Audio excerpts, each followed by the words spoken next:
B'investiment ta' 7 miljun euro, l-Eni Malta għaddejja b'xogħol ta' estensjoni fid-distribuzzjoni f'San Ġiljan.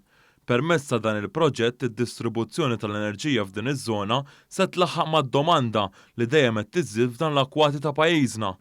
Waqt żjara fuq il-post, il-Ministru għall-Enerġija Mirjam Dalli qalet kif dan l-investiment qed isir sabiex iserraħ ras ir-residenti. Qalet kif dan ix-xogħol waqt il-pandemija kompla għaddej b'mod normali u se jkun lest fi żmien stipulat. L-investiment li għedin naraw illum qed isaħħaħ l-areas ta' San Ġiljan, ta' Taslima u anki tal-Gżira fejn rajna ammont ta' residenti u anki entitajiet kummerċjali jiżdiedu. Il-pjan tagħna huwa li nkomplu ninvestu biex naraw li noffru l-aktar servizz b'saħħtu u l-aktar servizz li jista' iserraħ moħħ in-nies. Min-naħa tiegħu l-kap eżekuttiv tal-Eni Malta, l-Inġinier Jason Vella, qal kif dan il-proġett ġie installa transformer ġdid kif ukoll diversi cables. Dan mill-għanijiet prinċipali tal-Eni Malta hija li tiżgura stabilità fis-supply tal-enerġija.